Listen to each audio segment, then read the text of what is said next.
So you just finished up watching the latest family vacation turned horror thriller, The Lodge, and have a lot more questions than answers. Where were they at the end? What was the deal with that painting? Why does the girl have pet sea monkeys? And why would the father leave this woman alone with his children? Well, don't worry, because today we're going to break down all of the unanswered questions you have and try to explain it in the easiest way possible. Hello everyone, Jared here, and The Lodge just hit theaters, and people cannot stop talking about it. Not that it's like an instant classic or anything, but like, what exactly was that ending? Did it actually end the way that we think it ended? Well, don't worry, because today we're going to be diving in depth on The Lodge, kind of explaining a theory or two that we have here at JBuck Studios, along with all of the religious symbolism in this movie. So sit back, relax, and turn on the go-go's, because vacation's all I ever wanted.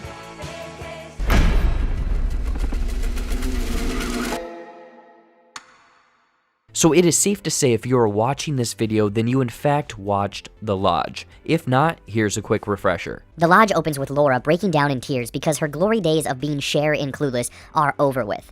She's played by Alicia Silverstone. Duh. We then discover her and her husband, Richard, are separating when she takes the kids to their dad's. Finding out the reason is because Richard's new girlfriend, Grace. Cue Avril Lavigne's girlfriend. Laura then shoots herself in the head. Wow, that Avril Lavigne song seems very inappropriate now. Moving on, Richard and the kids are having Thanksgiving dinner outside because who doesn't want to eat a cold meal, and reveals to his children that he and Grace are going to get married. Oh, side note, Grace is the only survivor of a religious cult that all killed themselves in a horrific ritual, so, quality wife material. To better Grace and the children's relationship, Richard thinks it's a swell idea to take them on a whole family vacation to a secluded lodge, and here's the kicker though, he leaves them alone with her. Grace doesn't make any headway relating to the kids, because one is a moody, perverted teenager with headphones on constantly, while the other is obsessed with a creepy doll that is supposed to be her mother. Not raising any red flags here. Instead, Grace is given the silent treatment, falls into the frozen lake, gets bloody noses because of an old painting, and then some weird, and I mean weird, things begin to happen when Grace can't find her pills, and the kids begin to play a sadistic game of hide all of the belongings in the lodge. Or do they? Okay, now that we're all caught up, it's time to go in depth on sort of the two different theories we have for this film and all of the evidence that supports it. Bundle up, because the cold never bothered me anyway. Is that Frozen? Okay, so at this point in The Lodge, Grace, Jaeden, and Mia are trapped at the secluded cabin watching movies, waiting for Richard to come back in the next couple days for Christmas. The date is roughly December 22nd, so remember that. As Grace wakes up, she then finds that things in the lodge are missing or seemingly don't add up. The Christmas decorations are gone, the power is off, the pipes are frozen, all of the food and their belongings are gone. What the hell is going on? Mia and Jaeden are just as confused, as none of this makes sense, and they can't make phone calls or venture to town because their phones are dead and the storm is too strong. Did someone break in? Did Grace not take her meds and sleepwalk? Are the kids playing a prank? As Grace is trying to piece things together, one specific thing stands out. The date in the kitchen states January 9th. This can't be. It was just December 22nd. Obviously, the power messed with things. Fast forward a bit, as Grace notices the date is yet again January 9th, but she had just changed it back. What is going on? As all of the pieces of the puzzle fall into place, Jaeden and Mia show Grace a newspaper clipping stating that the three of them had died on December 22nd. That's right, the heater Jaeden had been using the night prior was faulty and killed the three of them while watching movies. It is then determined that they are currently in the afterlife, but it doesn't look like heaven, and it sure as hell does not look like hell. I mean, it's cold as shit. Well, they are stuck in the middle. No, not the Steelers Wheel song from Reservoir Dogs. The three of them are in Purgatory, a religious idea of a middle ground between heaven and hell, which was made popular in the hit ABC series Lost. They are dead, stuck in the isolated lodge, only to be saved if they pray and repent for their sins. Grace doesn't believe any of this poppycock as Jaeden hangs himself, but nothing happens. They can't die because guess what? They are already dead. Still in disbelief, Grace ventures out to the storm trying to find help, only to stumble upon a particularly odd building with a mysterious man inside, only to fall into a dream state and all of a sudden wind back up at the lodge. As she approaches the front door, she discovers something buried under the snow. It is the red flowers that were the same red flowers from the beginning at Laura's funeral, and a framed picture of Mia and Aiden that says in loving memory. Needing to pray, Aiden and Mia plead with Grace to repent for the sins so they can get into heaven. Grace refuses, saying it still does not make sense, and goes to bed. Now, this purgatory ending or theory actually carries a lot of weight, even if that's not the intended quote-unquote ending for this film, but we'll get into that later. As Grace begins to act more and more crazy, Aiden and Mia begin to get scared and come clean, revealing that they had orchestrated this whole plan to trick Grace into admitting or repenting her sins of the past and suffering for the cause of their mother's suicide. All of this now makes clear sense. Aiden had turned off all of the electricity, they hid all of the belongings and food in the basement, they had watched the video of Grace as a child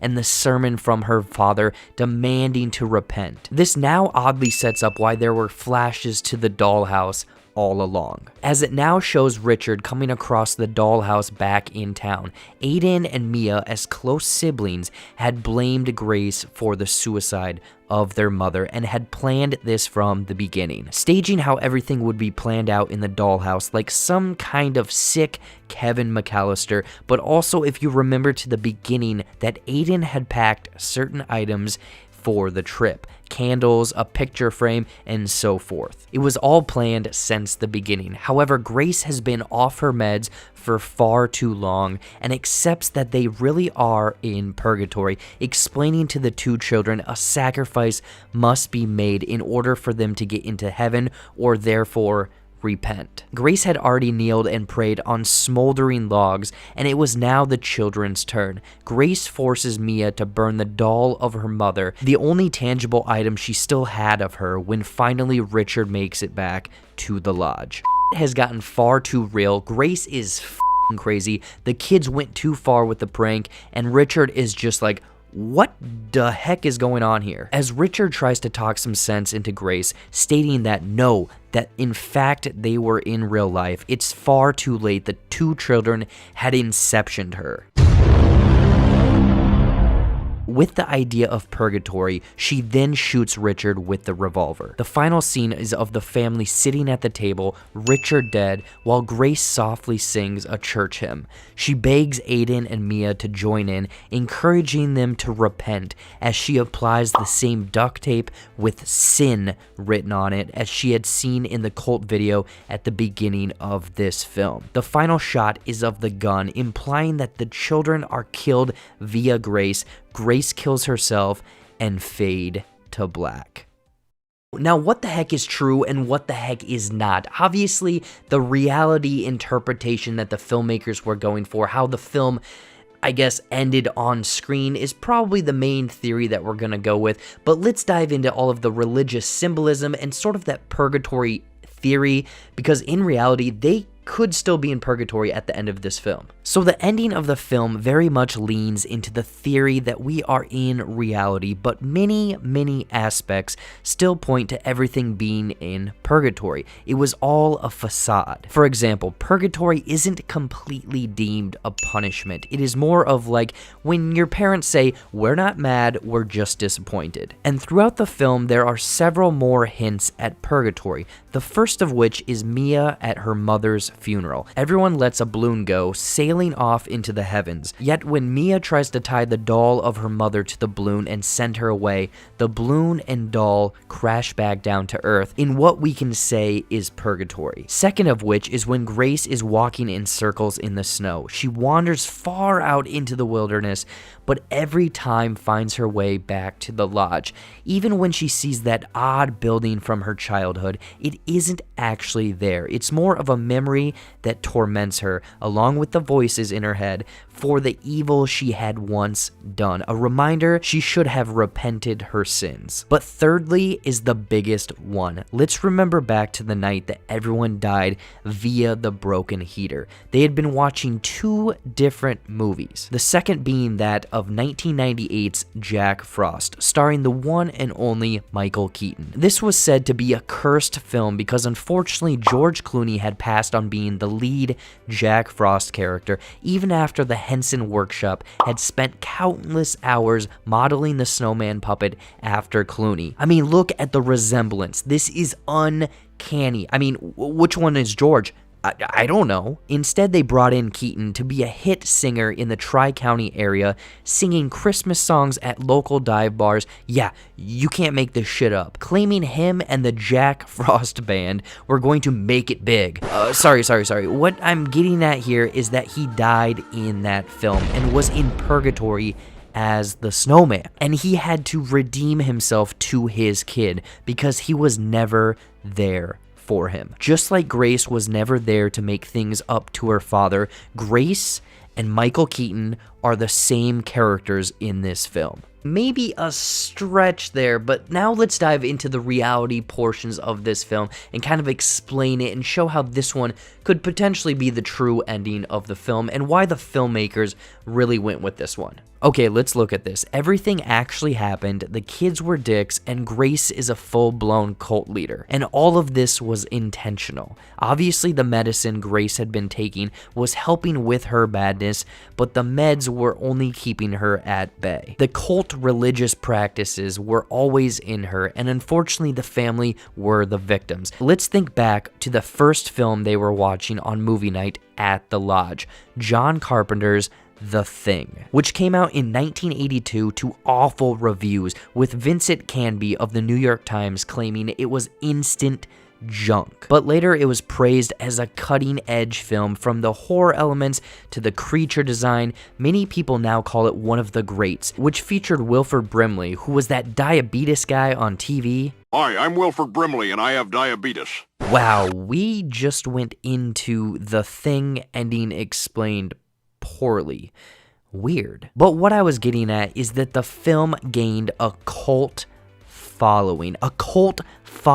Also, it is about an evil presence that lives amongst us, so Grace was always this evil cult leader's daughter, destined to spread the teachings once again, hidden in plain sight. But Jared, that doesn't make any sense. Why would she do that? Well, here is another thing. Look at this newspaper. Boom. The reason Grace had survived is because she was tasked with taking the teachings to the public. Grace was the successor to her father to once again spread these foolish teachings to a wider audience, much like Scientology. Sure, the meds helped her keep somewhat sane, but man, this woman was crazy. So that is it. The cult leader gene lay dormant in Grace until she went absolutely bananas on a family vacation. I mean, we've all been there before. Family vacations are rough. So what did you guys think of this movie, The Lodge, the interpretation? Did you kind of lean towards that purgatory ending, or did you lean more kind of towards the reality ending